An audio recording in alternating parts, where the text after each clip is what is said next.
Nicos viršūnių susitikime netikėtai suskambo ir Lietuvos vardas. Prancūzijos prezidentas Nicolas Sarkozy teigia atskirai iškėlęs Lietuvos energetikos situaciją ir paraginęs Rusijos vadovą Dmitrijų Medvedevą garantuoti Lietuvai išteklių tiekimą po Ignalinos atominės elektrinės uždarimo kitų metų pabaigoje. Šitie raginimai neabejotinai buvo išgirsti. Tik sureaguoti į juos Dmitrijus Medvedevas kažkodėl nepanoro.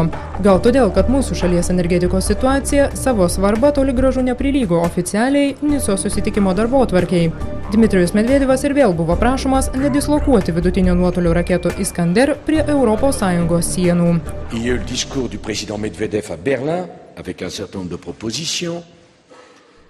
Prezidentas Medvedevas pasakė kalbą Berlyne, joje išsakė keletą pasiūlymų, taip pat padarė ir kelis pareiškimus dėl rusiškų raketų dislokavimo. Pasakiau prezidentui Medvedevui, kad esu susirūpinęs dėl šių pareiškimų ir kad negali būti kalbos apie dislokavimus, kol neaptarsim naujų geopolitinių sąlygų ir Europos saugumo klausimų.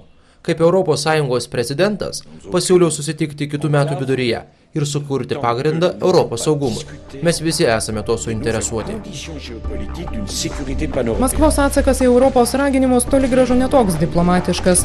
Dienraščiui Le Figaro Dmitrijus Medvedevas pareiškė, planų dislokuoti raketas Kaliningrado srityje atsisakysęs tik tuo atveju, jeigu Jungtinės valstijos atsisakys savo priešraketinio skydo planų. Esą tai viso labo Rusijos atsakas į amerikiečių ketinimus įrengti radarą Čekijoje ir dislokuoti raketų gaudytuvus Lenkijoje, prie pat didžiosios kaimynės sienų. Bet Nicoje Dmitrijus Medvedevas buvo linkęs kalbėti visai kitomis temomis, kad ir apie pasaulio finansų krizę. Уже сразу же после этой пресс-конференции, практически сразу же, если, конечно, Kaip tik po šios spaudos konferencijos mes galbūt turėsim galimybę kartu papietauti, tačiau po to mes vyksime į Ameriką ir aptarsime šį sudėtingą klausimą. Į jį mūsų pozicijos yra vienodos. Turim duoti išsamų ir adekvatų atsakymą ir parengti veiksmų planą, ne tik padaryti kelis pareiškimus ir papozuoti fotografams. Нам нужен полномасштабный, адекватный ответ на те проблемы, которые существуют. Не просто набор деклараций, не просто рукопожатия и фотографии, а программа действий. В этой связи я считаю, что мы действительно должны настаивать на Mums reikia rimtos darbotvarkės, kad galėtume priimti rimtus sprendimus. Prancūzija, Europa ir Rusija laikosi kartu, kai kalbama apie pasaulio finansų krizę. Наши позиции практически у всех государств по этому поводу совпадают.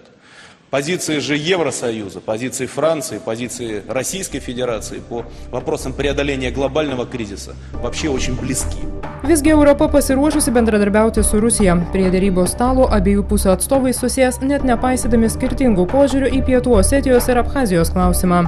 Karinių pajėgų išvedimas iš Gruzijos teritorijos buvo pagrindinė sąlyga deryboms atnaujinti. Ir nors teigiama, kad konflikto zonoje vis dar gali būti dislokuota iki 8000 karių, Europa ir Rusija regis tikisi atverti naują savo istorijos lapą. Reporterė Olga Nikolaeva.